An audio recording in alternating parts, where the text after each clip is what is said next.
এটা আমাৰ উজনি বনগাঁও এটা MG এনেকা পঞ্চায়তৰ আণ্ডাৰত এটা আমাৰ চেণ্ট গ্ৰেভেল ৰাস্তা আহিছিলে কিন্তু ৰাস্তাটো আমাৰ 4জনমান মানুহে কৰিছে 4-5জনমান কিন্তু কি হ'ল ইয়াত যোনটো আৰ্ট ফিলিং কামটো কৰিব লাগে সিমান সেইটো মতে আৰ্ট ফিলিং কামটো কৰা নাই আমি কমপ্লেইন মাৰিলোঁ তেতিয়া তেওঁলোকে কৈছে যে য'ত উৰ্ধতম পৰিষদৰ কমপ্লেইন দিবলৈ আছে দিয়ক আমি গৈ DC বাইদেউৰ ওচৰত কমপ্লেইন মাৰিলোঁ আজি চাবলৈ আহিলে তাৰ ওপৰতো ইয়াত আপোনালোকে চাব পাৰে যে ইয়াত আমাৰ যিবিলাক শিল আছে শিলবিলাক যোনটো এষ্টিমেট মতে শিলটো পৰা নাই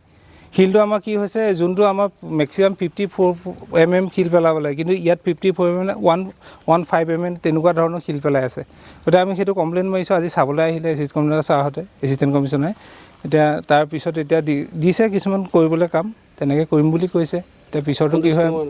এইটো MG এনেকা কাম হয় কিমান কিলোমিটাৰ কিমান এইটো 240 মিটাৰমান হ'ব কামটো এইটো 6,45,000 মান টকা কাম হয় এইটো কিন্তু নাই এতিয়া তাকে আজি মানুহ গোট খাইছিলে আৰ্ট ফিলিংটো তেনেকৈ নকৰিলে যিমান আৰ্ট ফিলিং কৰিব লাগে তাৰ ওপৰতে শিল পেলাই দিলে তাকো এইবিলাক বহুত ডাঙৰ শিল পেলাইছে যিটো আমাৰ ইয়াত চাইকেল হওক বাইক হওক চলাই যাব নোৱাৰে এইটোৰ ওপৰতে আপোনালোকে এবাৰ চাব কামটো ডিপাৰ্টমেণ্টৰ মানুহে আহি পেলাই কামটো ভালকৈ কৰিব কৈছে যে এতিয়া যিটো ডাঙৰ শিল আছে যিটো এষ্টিমেটৰ শিলটো ৰাখি ইটো শিল উঠাই লৈ যাব কৈছে ইয়াৰ পৰা তেওঁলোকে তেনেকৈ কৰিম বুলি কৈছে কামটো ঠিক আছে কথাটো হৈ গ'ল কি আমাৰ গাঁৱলৈ এটা ৰাস্তা এটা আহিছিলে MNREGA আঁচনিৰ আধাৰত ইতিমধ্যে কামটো আমাৰ গাঁৱৰে কেইজনমান ব্যক্তিয়ে কামটো লোৱা দেখি আমাৰ গাঁৱৰ মানুহখিনি সন্তুষ্ট দিছিলে যে ভাবিছিলে গাঁৱৰ মানুহে কাম কৰিছে যেতিয়া কামটো ভালেই হ'ব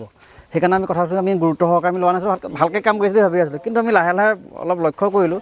যে এষ্টিমেটৰ মতে যিখিনি কাম আহিছে সেই কামটোৰ মতে কিন্তু ৰাস্তাটো হোৱা নাই আপোনালোকে নিশ্চয় দেখিলে গম পাব ৰাস্তাত কি শিল পেলাইছে মাটি কিমান পেলাইছে আপোনালোকে নিজে গম পাব আমি একো ক'বই নালাগে আমাৰ হাতত এষ্টিমেট আছে আৰু সেইমৰ্মে আমি প্ৰথম অৱস্থাত আমি তেওঁলোকৰ লগত আমি আলোচনা কৰিছিলোঁ যে আপোনালোকে ৰাস্তাটো কিন্তু ভাল হোৱা নাই আপোনালোকে অকণমান কিবা এটা ক'ব কিবা এটা চাবচোন দেই তেতিয়া আকৌ তেওঁলোকে আমাক তোমাৰ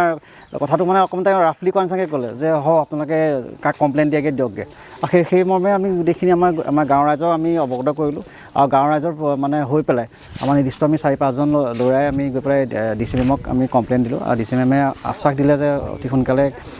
আমি চাই দিম আৰু সেই মৰ্মে আজি বুধবাৰ কমিছনাৰ ছাৰ আহিলে আহি পেলাই ৰাস্তাৰ বিষয়ে চালেহি BDO ছাৰ আহিলে চাই মেলি আমাৰ ইঞ্জিনিয়াৰ আহিলে সকলোৱে চাই মেলি পেলাই যিমান ৰাস্তাটো যিখিনি প্ৰব্লেম আছে প্ৰব্লেমখিনি ছল্ভ কৰিবৰ কাৰণে কৈ থৈ গৈছে বিশেষকৈ আপোনালোকে এটা কথা লক্ষ্য কৰিব এই ৰাস্তাটো যদি কেনেবাকৈ আজি ৰাতিৰ ভিতৰত আজি ভগৱানে নকওঁ কিবা যদি গাঁওখনত কিবাজন বেমাৰী কিবা অসুবিধা হ'বলৈ হয় এই ৰাস্তাটো যদি আহিব নোৱাৰে কিন্তু আপোনালোকে নিজে লক্ষ্য কৰিব আপোনালোকে নিজেই চাগে বাইক লোৱাটো অনুভৱ কৰিছে ডাঙৰ কিমান শিল পৰি আছে এই নিজৰ মানুহখিনিয়ে যদি নিজৰ গাঁওখনৰ ৰাস্তাটোৰ কথা যদি চিন্তা নকৰে তে বেলেগে কি চিন্তা কৰিব ছাত্ৰ ছাত্ৰী স্কুল যোৱাৰ ক্ষেত্ৰত যথেষ্ট অসুবিধা হ'ব আৰু এতিয়া স্কুটি লৈ বিশেষকৈ মতা মানুহজনৰ আকৌ বেলেঞ্চ এটা থাকে বাইকখন চলাওঁতে কিন্তু মাইকী মানুহ এগৰাকীয়ে এখন স্কুটিখন লৈ পেলাই এই ৰাস্তাটোত আহিব নোৱাৰে মানে সেই কথাকে কৈছোঁ সেইমতে